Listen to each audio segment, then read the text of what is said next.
Welcome to my YouTube channel. आज के इस वीडियो में हम बात करने वाले दोस्तों, जो हाल ही में यूडीआई ने बहुत बड़ा चेंजमेंट किया है आधार अपडेट से लेकर आपके अगर आधार कार्ड में कोई नाम गलत है, डीओबी गलत है, मोबाइल नंबर गलत है, एड्रेस गलत है या मोबाइल नंबर अपडेट नहीं है, एड्रेस अपडेट नहीं है, आप घर बैठे आप उसमें चेंजिंग कर सकते हो।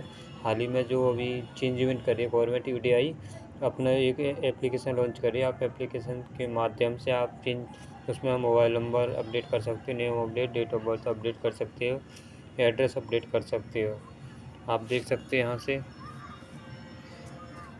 ये जो सारी चीज़ें हैं, यूडीआई अभी इसमें आप बहुत बड़ी चेंजमेंट कर रहा है। आप यहाँ से देख सकते हो ये चीज़ हम अपडेट कर सकते हैं अपने आधार कार्ड में घर बैठे।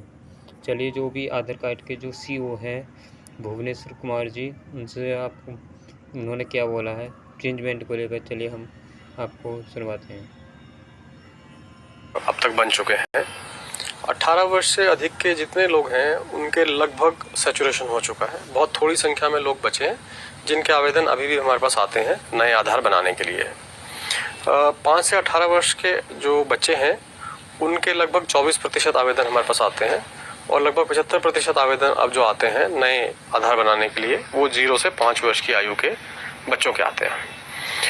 लेकिन जिन लोगों के आधार बन चुके हैं उनको उसमें कई तरह के परिवर्तन करने होते हैं। अधिकांश लोगों को एड्रेस अपडेट करना होता है। जैसे ही वो एक स्थान से दूसरे स्थान पर जाते हैं उनको अपना एड्रेस अपडेट करना होता है और फिर उनके बैंक वगैरह में भी जो है एड्रेस अपडेट करना होता है, तो बैंक भी आधार से एड्रेस अपडेट करते हैं। तो सबसे अधिक परसेंटेज इसी का होता है। ये सुविधा हमने ऑलरेडी ऑनलाइन अवेलेबल करा रखी है। हमारा जो आधार पोर्टल है माई आधार के नाम से और हमारी जो ऐप है एम आधार, दोनों पर एड्रेस अपडेट अवेलेबल है। इस पे सेंटर जाने की ज़रूरत नहीं होती है। दूसरी आवश्यकता होती है कि आपके डॉक्यूमेंट्स पुराने हैं या आपके डॉक्यूमेंट सही नहीं थे, जिसकी वजह से एक मैसेज आता है हमारे यहाँ से कि आप अपने डॉक्यूमेंट अपडेट करिए। तो जिन लोगों को डॉक्यूमेंट अपडेट करना होता है वो भी ये सुविधा ऑनलाइन कर सकते हैं। उनको भी सेंटर जाने की ज़रूरत नहीं है और ये सुविधा फ्री भी है। ये सुविधा जो है फ्री है। एड्रेस अपडेट फ्री नहीं है लेकिन डॉक्यूमेंट अपडेट फ्री है। हमने 1 साल के लिए अभी भी फ्री किया हुआ है इसको। एक सिंगल सोर्स ऑफ लेकिन डॉक्यूमेंट अपडेट फ्री है। हमने 1 साल के लिए अभी भी फ्री किया हुआ है इसको। तीसरी आवश्यकता पड़ती है मोबाइल नंबर अपडेट। और ये मोबाइल नंबर अपडेट जो है थोड़ा संवेदनशील मामला है।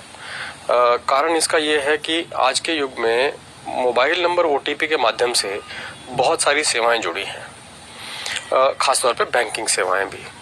अगर कोई व्यक्ति आपका मोबाइल नंबर चेंज कर ले और अपना मोबाइल आपके मोबाइल के स्थान पर आधार में ले आए, तो इसका अर्थ यह है कि आपका पूरा आधार कंट्रोल उसके पास चला जाएगा। इसलिए ये आवश्यक होता है ये सुनिश्चित करना कि वही व्यक्ति जिसका आधार है वही अपना मोबाइल नंबर बदल रहा है, उसके स्थान पर कोई दूसरा आदमी नहीं बदल रहा। इसलिए इसको अभी तक हमने ऑनलाइन नहीं रखा हुआ है और फिजिकली सेंटर पे आने के बाद बायोमेट्रिक्स भी लेते हैं। ऐसा नहीं कि केवल सेंटर पे चले गए तो आपका मोबाइल नंबर अपडेट हो जाएगा। बायोमेट्रिक्स से वेरीफाई करते हैं, ऑथेंटिकेशन कहते हैं इसको हम अपने भाषा में, और ऑथेंटिकेशन के माध्यम से ही मोबाइल नंबर अपडेट किया जा सकता है। अब चूंकि फेस ऑथेंटिकेशन की सुविधा उपलब्ध हो गई है जो ऑनलाइन भी की जा सकती है मोबाइल पर, इसलिए हमने ये कहा था कि मोबाइल नंबर अपडेट की सुविधा हम अपनी आधार ऐप के माध्यम से कुछ समय बाद उपलब्ध करा देंगे। तो उसका काम प्रगति पर है और मुझे पूरी उम्मीद है कि जो टाइमलाइन हमने नवंबर एंड या दिसंबर की कही है इस साल के अंत तक हम मोबाइल नंबर अपडेट की सुविधा उपलब्ध करा देंगे। अच्छा, बाकी कई सारे केसेस हैं जिसमें किसी को हो गई है, आगे पीछे हो गया है कुछ, और दूसरे वो हैं जहां नाम में मेजर परिवर्तन हो रहा है, मतलब नाम ही बदल जा रहा है, पूरा नाम ही बदल जा रहा है या सरनेम बदल जा रहा है या सरनेम ऐड हो रहा है। उस केस में इस बात की संभावना रहती है कि इसका दुरुपयोग हो सकता है। कई बार ये देखने में आया है कि लोगों ने आधार में नाम बदलकर प्रॉपर्टी का रजिस्ट्रेशन कर दिए दूसरों के। तो इसको समाप्त करने के लिए ये प्रक्रिया रखी हुई है कि आपको अगर अपना नाम इतनी मात्रा में बदलना है कि उसमें मेजर परिवर्तन हो जाएगा तो उसके लिए गजट नोटिफिकेशन कराना होगा और वो गजट नोटिफिकेशन तब हम उस स्टेट गवर्नमेंट की जो वेबसाइट है उससे वेरीफाई करते हैं और वेरीफाई करने के बाद ही करते हैं। ये प्रक्रिया थोड़ी मुश्किल है और जानबूझकर ऐसी बनाई गई है ताकि इसका दुरुपयोग ना हो।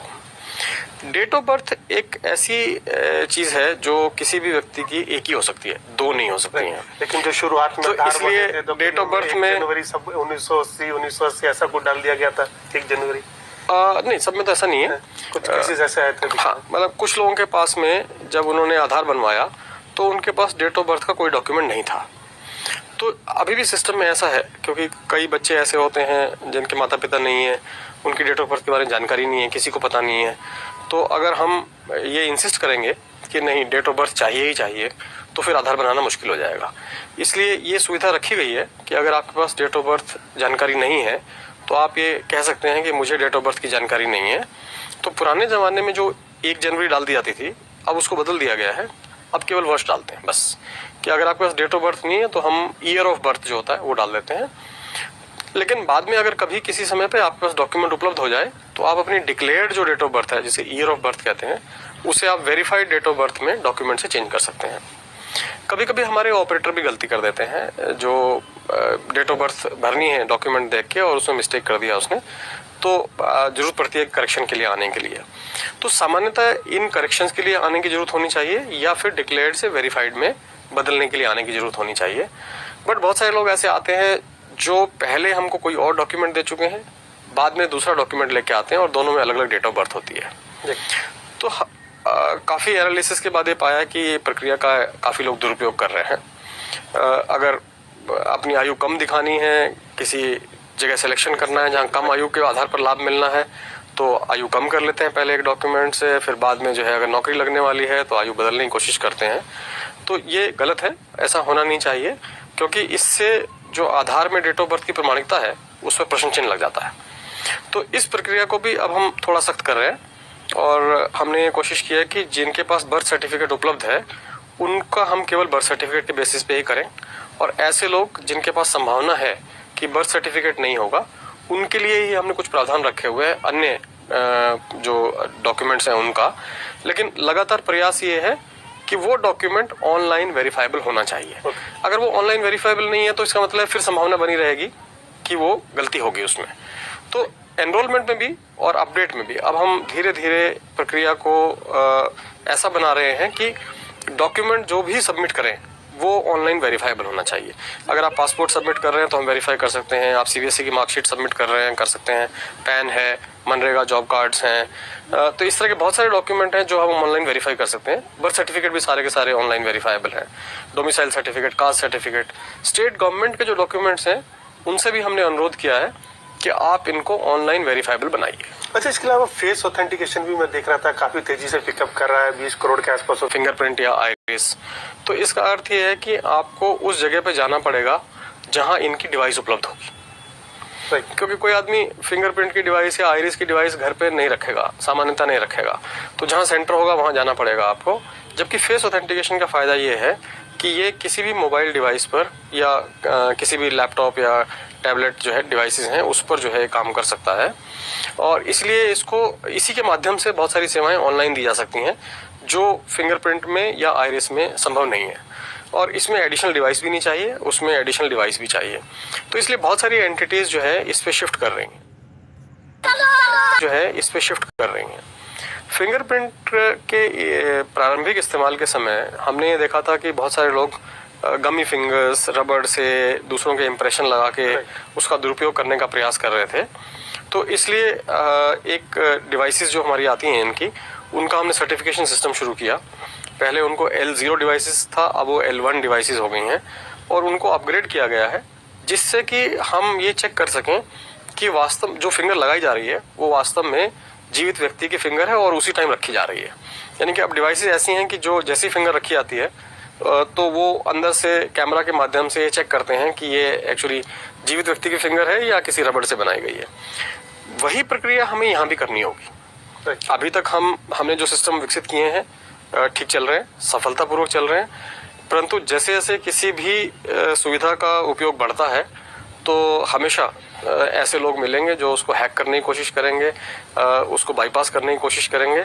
तो इसलिए हमने कई स्टार्टअप के साथ में अभी से ही काम करना शुरू किया है, इस पर रिसर्च करना शुरू किया है कि कैसे लोग इसको बाईपास कर पाएंगे और कैसे हमको अभी से ही इसको सुरक्षित बनाना चाहिए।